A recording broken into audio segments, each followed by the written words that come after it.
Dewa Medis Terkuat. Bab 133, Empat Kaisar Bela Diri. Apakah kau begitu meremehkan kami? Mata sang hakim sedingin es, dan dia jelas sedang menahan amarahnya. Xiao Chen hanya tersenyum acuh tak acuh. Jangan terlalu menyanjung dirimu sendiri. Aku tidak meremehkanmu, aku hanya tidak melihatmu. Betapa keterlaluannya. Seorang hakim ketua sangat marah dan membanting meja. Kesombongan Xiao Chen benar-benar membuat orang marah luar biasa. Namun, pada saat ini, ketua hakim yang duduk di tengah berbicara dengan lembut. Old Five, duduklah. Saudara laki-laki, duduk. Ketua hakim kelima tampak tidak puas, tetapi di bawah tekanan otoritas ketua hakim, dia akhirnya memelototi Xiao Chen dengan ganas dan duduk. Beruntung sekali kau. Xiao Chen mengabaikannya dan mengalihkan pandangannya ke ketua hakim. Orang ini adalah bos sesungguhnya di sini. Terlebih lagi, auranya adalah yang paling kuat dan perkasa di antara semuanya. Dia menatap Xiao Chen dengan tenang dan berkata, "Kau memang sangat kuat. Tidak banyak orang di timur yang bisa mencapai levelmu di usia muda seperti ini. Terus terang saja, aku tidak ingin menyerangmu. Tapi, apa yang kau lakukan benar-benar keterlaluan. Ada 37 orang suci bela diri, 2 dewa bela diri, dan total 200.000 tongkat. Jumlah ini bukanlah jumlah yang sedikit. Tahukah kau seberapa besar tekanan yang akan kami hadapi akibat kecerobohanmu?" Xiao Chen berkata dengan tenang. Tinju memegang kekuasaan mutlak dalam berbicara. Itu benar. Tapi, aku, Xiao Chen, akan bertanggung jawab atas tindakanku sendiri. Jika orang-orang barbar tidak puas dan datang untuk menyerang, akulah yang akan menjadi orang pertama yang maju ke garis depan. Hakim ketua kelima mencibir. Jadilah yang pertama maju ke garis depan. Bagaimana jika kamu mati di medan perang? Jika kamu mati di medan perang dan orang-orang barbar terus menyerang, apa yang akan kamu lakukan? Xiao Chen tersenyum acuh tak acuh. Bagaimana kau tahu bahwa pastilah aku yang tewas dalam pertempuran? Bukannya para barbar menghilang dari planet ini? Sombong. Sombong sekali. Apa kau pikir kau bisa melakukan apapun yang kau mau hanya karena kau punya sedikit keterampilan? Kau masih terlalu muda, nak. Ada banyak sekali guru di dunia ini, dan ada banyak yang tidak bisa kau ganggu. Kakak tertua melirik ke arah kakak kelima, dan kakak kelima langsung terdiam dan berhenti bicara omong kosong. Seketika, sang bos mengalihkan perhatiannya ke Xiao Chen lagi. Apapun yang terjadi, bencana yang kau sebabkan kali ini benar-benar terlalu besar. Namun, karena kita memiliki garis keturunan timur yang sama, kita tidak bisa begitu saja menyerahkanmu kepada orang-orang barbar itu. Demi kemudahan, kita berdiskusi dan membuat keputusan. Kau, bergabunglah dengan kami. Selama kau menjadi salah satu dari kami bisa memberikan penjelasan kepada orang-orang barbar itu tentang banyak hal. Bibir Xiao Chen sedikit melengkung. Ambisi jahat grup naga akhirnya terungkap. Lagi pula, alasan membuat keributan besar seperti itu hanyalah untuk menemukan cara agar dia berada di bawah komando Anda. Benar-benar masalah barbar yang tidak masuk akal. Masalah omong kosong macam apa ini? Hanya saja mereka tidak ingin meninggalkan seorang jenius yang tak tertandingi di luar sana, di luar kendali mereka. Bagaimana jika saya tidak mau? Hanya beberapa kata saja membuat suasana seluruh villa tiba-tiba menjadi serius. Meskipun Xiao Chen mengatakannya dengan enteng, semua orang tidak dapat menahan perasaan bahwa niat membunuh yang dahsyat meledak dari hati mereka. Memang, tujuan mereka hanya satu, yaitu menangkap Xiao Chen. Kualifikasi Xiao Chen dan kekuatannya yang luar biasa merupakan godaan yang tak tertahankan bagi mereka semua. Mampu merekrut Xiao Chen di bawah komando mereka akan mampu mendapatkan kekuatan tempur yang kuat dalam waktu singkat. Dan jika kita melihat ke kejauhan, prestasi Xiao Chen di masa depan pasti tidak akan lebih rendah dari Kaisar Bela Diri bintang 7. Seorang Kaisar Bela Diri dengan 7 bintang atau lebih dapat dianggap sebagai ahli tingkat atas di dunia ini, dan jumlah mereka hanya segelintir. Bagaimana mereka bisa rela melepaskan potongan lemak ini? Itulah sebabnya mereka mengadakan pertunjukan ini. Namun, jika Xiao Chen tidak dapat ditangkap, Xiao Chen harus mati. Kualifikasi dan kekuatan orang ini memang sangat menarik. Namun godaan dan bahayanya berbanding lurus. Mereka tidak akan pernah membiarkan seorang jenius selain mereka sendiri bertahan hidup. Kalau tidak, bukankah ini akan menjadi masalah besar bagi mereka di masa depan? Hakim menyipitkan matanya sedikit dan berkata dengan tenang. Sebaiknya kau pikirkan baik-baik. Jika kau bergabung dengan kami, kau tidak hanya akan menerima keuntungan besar, tetapi kami juga dapat membantumu mengatasi masalah yang pernah kau sebabkan sebelumnya. Xiao Chen tersenyum percaya diri. Kedengarannya menggoda. Tapi, kurasa aku bisa mengatasinya. Ketua Hakim, tarik napas dalam-dalam. Apa kamu yakin? Kalimat ini bukan hanya pertanyaan, tetapi juga mengandung ancaman. Jika Xiao Chen tidak setuju untuk bergabung dengan mereka, dia tidak hanya akan menghadapi permusuhan dari orang-orang itu, tetapi juga dari mereka. Xiao Chen menggelengkan kepalanya, dan sedikit kekecewaan muncul di matanya. Tidak perlu membuang waktu untuk bicara omong kosong. Lakukan saja. Tidak ada lagi yang perlu dibicarakan antara aku dan kamu. Ekspresi muram dan kecewa tampak di mata sang bos. Sayang sekali mereka tidak bisa mendapatkan orang jenius seperti itu. Para juri lainnya tiba-tiba mengunci niat membunuh mereka pada Xiao Chen saat dia membuka mulutnya. Selama ketua hakim memberi perintah, mereka pasti akan maju tanpa ragu-ragu dan membunuh Xiao Chen secara langsung. Siapapun yang bukan jenisku harus dibunuh.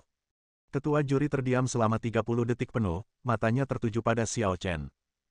Dia juga ingin melihat apakah ada ruang untuk kembali. Akankah Xiao Chen menyerah? Apakah dia berpura-pura tenang? Namun sayang, dia tidak melihat apapun dari mata setenang air itu.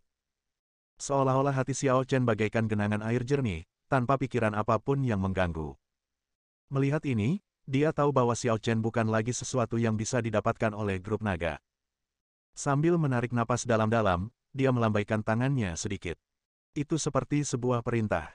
Begitu perintah itu keluar, kedelapan pria kuat itu melepaskan aura mereka secara bersamaan, dan menekan seluruh kekuatan mereka ke arah Xiao Chen seperti kekuatan yang luar biasa. Tetapi, tepat pada saat ini, momentum yang tidak kalah kuat dari mereka tiba-tiba berubah menjadi cahaya bilah pedang sepanjang 1000 kaki, yang memotong dan mencabik-cabik seluruh Qiyu Manor dari lantai 2 ke atas. Ledakan. Dengan ledakan keras, semua bangunan di atas kepala semua orang tersapu dalam sekejap, dan tetesan air hujan jatuh, mengenai jantung semua orang. Orang tua, lama tak berjumpa. Apakah kalian merindukan Ye? Bab 134 Pil Yuan Naga. Suara keras ini langsung menggemparkan seluruh Qiyu Manor. Wajah para juri Dragon Group tiba-tiba berubah. Ye Wuchen. Ini Ye Wuchen. Ye Wuchen, salah satu dari 4 kaisar bela diri agung dari pasukan Dewa Perang. Bukankah orang ini ada di luar negeri? Mengapa dia kembali? Pada saat ini, wajah para juri utama dan anggota tim naga semuanya menjadi serius. Jelaslah bahwa Ye Wuchen bukanlah seorang kaisar bela diri biasa, jika tidak, dia tidak akan dianggap serius oleh mereka. Hanya ada 2 orang di antara seluruh hadirin, dan mereka tetap tenang seperti biasanya. Xiao Chen sedikit mengernyit, merasa sedikit bingung tentang Ye Wuchen. Dia tidak mengerti mengapa dia muncul di sini. Ketua Hakim Grup Naga tampaknya telah memikirkan sesuatu, dan matanya dipenuhi dengan penyesalan. Dia samar-samar merasa bahwa grup naga sama sekali tidak punya peluang untuk mendapatkan Xiao Chen kali ini. Sesaat kemudian, pintunya ditendang hingga terbuka, dan dinding di sekeliling pintu terkoyak, memperlihatkan batu bata biru di dalamnya.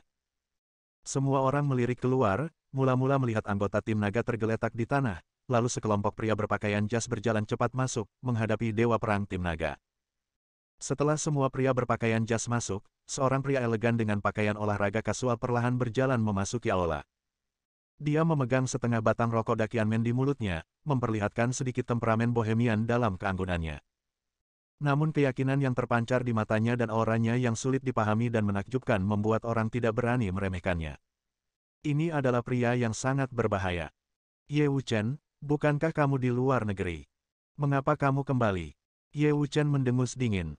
Kenapa? Aku juga orang senegara Yan, jadi aku tidak bisa kembali. Kalimat ini membuat semua juri merasa seperti ada sesuatu yang tersangkut di tenggorokan mereka, mencekik mereka dan membuat mereka tak bisa berkata-kata. Dia berjalan ke arah Xiao Chen, meliriknya, dan sekilas kekaguman terpancar di matanya.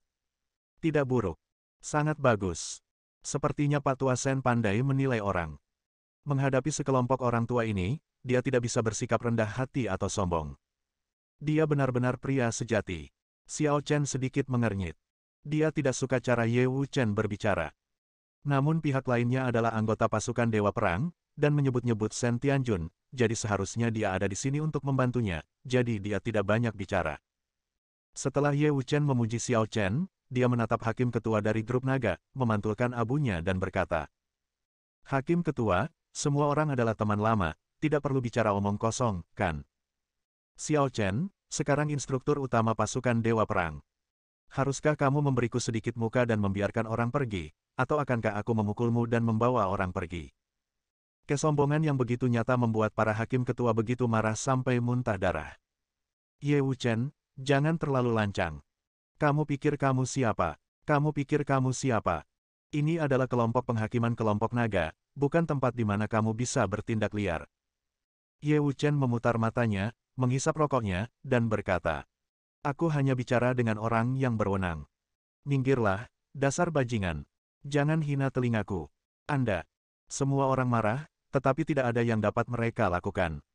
Puluhan tahun yang lalu, 4 dewa pembunuh besar dari tentara Dewa Perang, Kaisar Wu, terkenal. Masing-masing dari mereka memiliki kekuatan yang mengerikan. Kala itu, di bawah kepemimpinan Shen Junlin, 4 kaisar bela diri menyapu seluruh dunia, melakukan eksploitasi militer yang hebat untuk kerajaan Yan, dan sangat populer sehingga tidak ada seorang pun yang dapat menandingi mereka. Puluhan tahun kemudian, reputasi Ye Wuchen tetap hebat seperti dulu. Oleh karena itu, bahkan ketua juri dari grup naga pun tidak berani bersikap terlalu lancang di hadapannya. Semua orang mengalihkan pandangan mereka ke ketua hakim. Hakim ketua menatap Ye Wuchen dengan tatapan dingin dan ekspresi tenang. Ye Wuchen, kamu belum kembali ke negara Yan selama 27 tahun. Apakah kamu akan membuat keributan besar saat kembali? Ye Wuchen menjentikkan abu rokoknya lagi dan meliriknya dengan jijik. Aku tidak keberatan membuat keributan yang lebih besar. Jika kamu ingin mencobanya, aku akan membantumu. Ketua hakim menyipitkan matanya sedikit. Apa kau pikir kau bisa bersikap begitu sombong di sini sendirian? Kau terlalu serius. Sambil berbicara, dia perlahan melepaskan auranya. Kaisar bela diri bintang 4. Kekuatan ini tidak kalah dengan kekuatan siapapun di dunia. Dia adalah seorang master yang sangat pantas. Sayangnya Ye Wuchen tidak peduli sama sekali.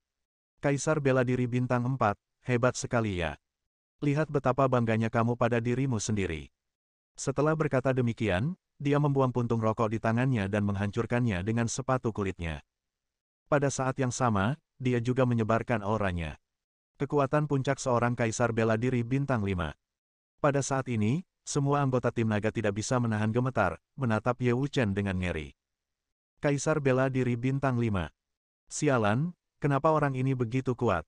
Saat dia pergi, dia hanya seorang kaisar bela diri bintang 1. Bagaimana dia bisa sampai ke titik ini hanya dalam beberapa tahun? Bahkan ekspresi kepala juri pun terlihat agak jelek. Kaisar bela diri bintang 5 bahkan lebih kuat darinya. Bagaimanapun juga, juri Dragon Group mewakili wajah Dragon Group. Jika mereka ditampar seperti ini, lalu bagaimana grup naga akan memiliki wajah untuk melampaui 9 keluarga besar di masa depan? Setelah menarik napas dalam-dalam, ketua hakim berbicara lagi. Ye Wuchen, meskipun kamu adalah kaisar bela diri bintang 5, tapi kamu sendiri tidak bisa melindunginya. Sambil berbicara, dia mengeluarkan sebuah botol porselen putih bersih dari tangannya dan menuangkan sebuah pil berwarna merah terang seukuran kacang dari dalamnya. Begitu ramuan ini muncul, wanginya langsung memenuhi udara dalam radius 1 kilometer. Semua praktisi bela diri, setelah mencium wangi ini, mau tidak mau akan merasakan energi spiritual dalam tubuh mereka meningkat, seakan-akan mereka telah memakan lusinan ginseng berusia ratusan tahun. Banyak orang tidak dapat menahan diri untuk berseru. Itu pil naga Yuan. Aku tidak menyangka ketua hakim benar-benar akan mengeluarkan pil naga Yuan. Konon ramuan ini terbuat dari darah naga kuno. Energi spiritual yang terkandung di dalamnya sebanding dengan energi spiritual seorang kaisar bela diri. Dan karena dimurnikan dengan sangat sempurna, tidak akan ada efek samping setelah meminum pil naga Yuan. Bahkan jika efek obatnya hilang, penggunanya akan tetap penuh energi dan vitalitas. Selama tetua agung menelan pil ini, kekuatannya, setidaknya dalam waktu singkat, akan mampu menembus ke kaisar bela diri bintang 6. Pada saat itu, bahkan Ye Wuchen mungkin bukan lawannya. Hebat. Kemenangan tetap milik tim naga kita. Hahaha. Xiao Chen, Ye Wuchen, kalian akhirnya dikalahkan oleh tim naga kami. Ye Wuchen menyipitkan matanya sedikit, dengan senyum jenaka di matanya. Aku tidak menyangka bahwa kau, orang tua, cukup pintar. Kau datang ke tempat seperti Jiangdu dan bahkan membawa pil naga Yuan, salah satu harta rahasia grup naga. Itu cukup menarik. Bersambung.